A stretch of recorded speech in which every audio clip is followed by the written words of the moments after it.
સાતમ પર લગભગ વ્યક્તિ થેપલા તો બનાવતા જ હોય છે અને ઘણા બધા લોકો આ રીતે ખાટા વડા પણ બનાવતા હોય છે, જેને દેસાઈ વડા, ખાટા વડા કે પછી બુલબુલ વડા તરીકે ઘણા બધા ઓળખે છે. જે તમે સાંભળી રહ્યા છો તેટલા ઉપરથી ક્રિસ્પી અને અંદરથી આ રીતે સોફ્ટ એન્ડ જાળીદાર તૈયાર થતા હોય છે, જેથી ખૂબ પસંદ આવે છે. તો ઠંડુ ખાવામાં પણ મજા આવે તેવા વડા એકદમ ટિપ્સ અને સરળ રીતે વિના ઝંઝટ તૈયાર કરીશું. તો ચલો રેસીપી શરૂ કરીએ. તો જેમના માટે આપણે 1 કપ જેટલી ચણાની દાળ લેશું, સાથે લેશું 1 કપ જેટલી અડદની દાળ.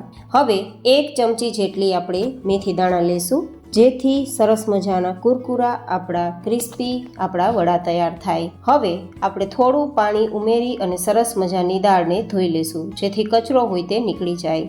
ઘણા બધા લોકો છે તે જુવારથી, બાજરાથી અને ઘઉંથી પણ વડા તૈયાર કરે છે. જે જગ્યાએ જે રીતે વડા તૈયાર થતા હોય તે રીતે બનતા હોય છે, પણ જનરલી અમે આટલા જ સામગ્રીઓથી વડા તૈયાર કરીએ છીએ, તો મેં આટલી સામગ્રી લીધી છે. તમે વડા બનાવતી વખતે કઈ કઈ સામગ્રીનો ઉપયોગ કરો છો તે મને કોમેન્ટ બોક્સમાં લખીને જરૂર બતાવજો. હવે દાળ ધોયા બાદ થોડું પાણી મિક્સ કરી ઢાંકીને 8-10 કલાક માટે તેને પલળવા છોડી દેશું. લગભગ 8 કલાક જેવો સમય થઈ ગયો છે અને બંને પ્રકારની દાળ એકદમ સોફ્ટ તો થઈ જ ગઈ છે, પણ ફૂલીને 2 ગણી મોટી થઈ ગઈ છે. અને આ રીતે દાણો આરામથી 2 ભાગમાં ટુકડા થઈ જાય તેટલો તૂટી પણ જાય છે, મતલબ દાળ સરસ પલળી ગઈ છે.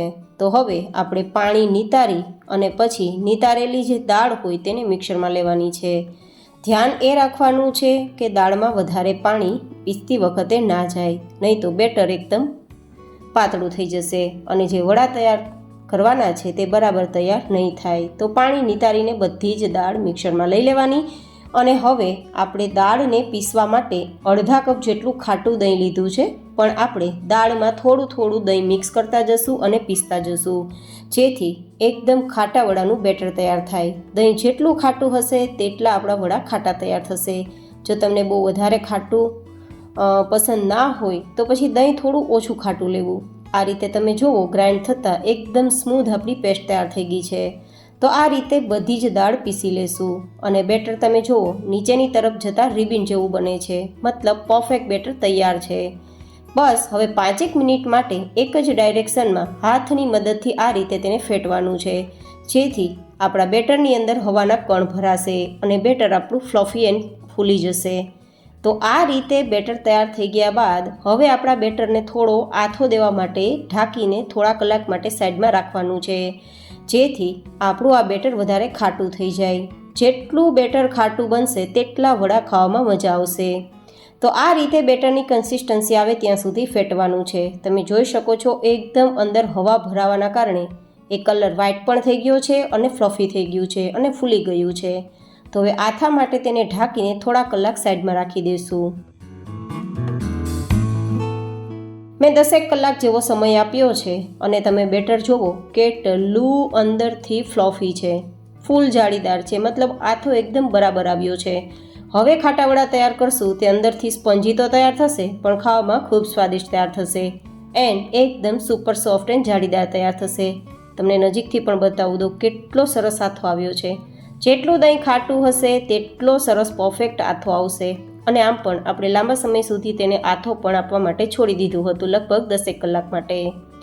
તો હવે આપણા આ બેટરને થોડા મસાલા કરવા માટે આ રીતે પહેલાં તો બધું ભેગું કરી લઈએ અને તેની અંદર 1 ચમચી ખાંડ ઉમેરીશું, જેથી વડા વધારે ખાટા ના લાગે. સ્વાદ પ્રમાણે નમક અને ચપટીક જેટલી હિંગ, ચપટીક જેટલી હળદર અને લગભગ 2 ચપટી જેટલું લાલ મરચું પાવડર, 1 ચમચી ધાણાજીરું પાવડર અને હવે તીખાશ આપવા માટે થોડા મરચાંના ટુકડા અને આદુના ટુકડાને પીસી લેશું.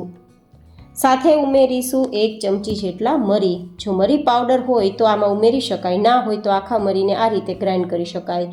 હવે પેસ્ટ બેટરમાં ઉમેરી દઈશું, ધાણા થોડા મિક્સ કરી દઈશું અને આ રીતે બધું જ ચલાવી દઈશું, જેથી આપણું બેટર પરફેક્ટ થઈ જાય.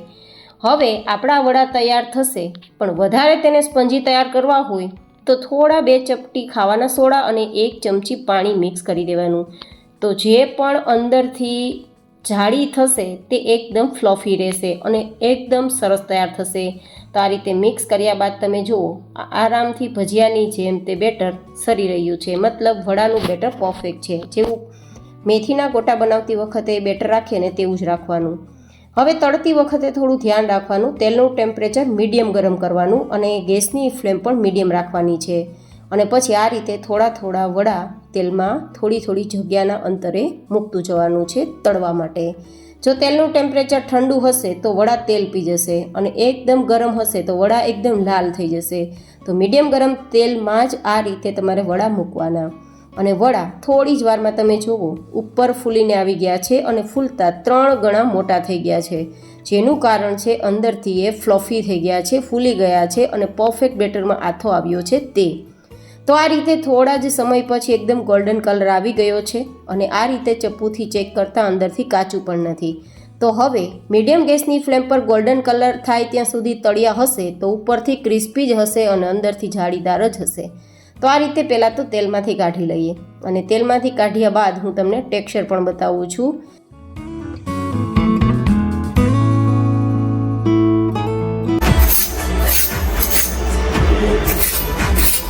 કેટલા ક્રિસ્પી છે અને અંદરથી જુઓ આ રીતે એકદમ જાળીદાર છે અને એકદમ સ્પંજી છે.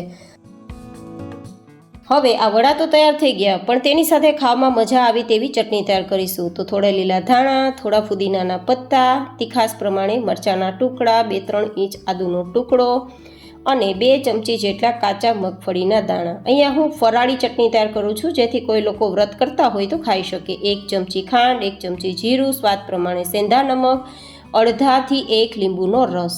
જો તમને વડા વધારે ખાટા લાગતા હોય તો ચટણી તૈયાર કરતી વખતે તેમાં લીંબુનો ઉપયોગ ના કરવો. હવે તેને ગ્રાઇન્ડ કરી લેશું. આ રીતે ચટણી આપણી તૈયાર છે. તો વડા પણ તૈયાર છે, ચટણી પણ તૈયાર છે. તો સાતમના ઠંડા એકટાણા હોય કે ઠંડુ ખાવાનું હોય ત્યારે મજા આવે તેવા વડા તૈયાર થયા છે. ફરી મળીશું એક નવી જ હેલ્ધી રેસીપી સાથે. ત્યાં સુધી stay healthy and stay happy.